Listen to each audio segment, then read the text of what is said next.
Dialogues అంటే తప్ప ఎవ్వరు సౌత్ ఇండస్ట్రీలో బాలకృష్ణ నుంచి డైలాగ్స్ అఖండ 1 బాగుందా 2 బాగుందా? అఖండ 1, అఖండ 1, అఖండ 2 దాని అమ్మ ఎక్స్ట్రాడనరీ. బాగాలేదని రివ్యూస్ అందరు ఇస్తున్నారు. అది రాంగ్. నేను జెన్యున్ రివ్యూ నేను బాగాలేదంటే మీరు అట్లా ప్రెసెంట్ చేయకపోయినా సరే నా రివ్యూ మాత్రం ఒకటే. మూవీ ఎలా ఉన్నా అది మాత్రం మెసేజ్ చేయాలి. ఎందుకంటే ఐ హావ్ ఫాలోవర్స్. వాళ్ళనే నా రివ్యూ చూసి మూవీకి వెళ్ళారు. Every one satisfied. నాకు కమెంట్స్ ఇస్తారు. So I'm very much happy. Movie ఎలా ఉందో అలా చెప్పాలి కానీ మనం ముంగట పడితే మనం ఫోకస్ కావాలని బాగాలేదు తోపుతురు అని చెప్పలేదు. ఇది మాత్రం సూపర్ మూవీ చెప్తున్నా. సౌత్ ఇండస్ట్రీలో బాహుబలి తర్వాత the extraordinary collection, extraordinary movie అంటే ఇదే. అంటే క్రిస్టియన్లు ముస్లింలు చూడలేరు అంటున్నారు మూవీ.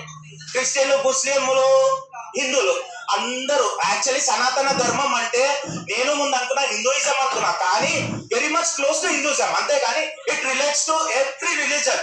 సనాతన ధర్మం అంటే discipline, how you deal with, నువ్వు ఎలా నీ లైఫ్ లో నువ్వు ఎలా ఉంటావు, నువ్వు ఎవరితో ఎలా ఉంటావు, నువ్వు ఒకరికి అన్యాయం చేయదు, నీ లైఫ్ లో నువ్వు ఉండాలి. అయితే హెల్ప్ చేయలేకపోతే సైలెంట్ ఉండు, కానీ ఒకరికి అన్యాయం చేయదు. దట్ ఈస్ సనాతన ధర్మం.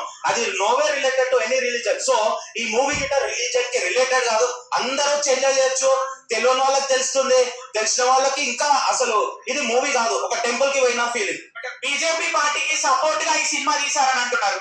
బీజేపీ పార్టీ అనేసి నేను చెప్పాను. నేను పాలిటిక్స్ సైడ్ ఎప్పుడు టాక్ చేయను. బీజేపీ పార్టీస్ అన్నాను. అంటే బీజేపీ పార్టీ ఎందుకు అంటున్నారంటే ఇక్కడ ఎక్కువ గాడ్ది ఎక్కువ ఉంది. మనకి చూసే ఫస్ట్ నరసింహస్వామిది ఎంట్రీ ఉంటుంది. ఆ ఎంట్రీ బాలకృష్ణ కోరిలేట్ చేస్తాడు. గూస్ బంప్స్ వస్తాయి స్టార్టింగ్ నుంచి. ఆ తర్వాత ఒకసారి హనుమంతుడు, ఆమె డిసైబుల్ ఆఫ్ హనుమాన్, ఎక్స్ట్రాడనరీ చూపించాడు హనుమంతుడు. నేను మూవీలో మీరు వెళ్ళి చూస్తే తెలుస్తుంది.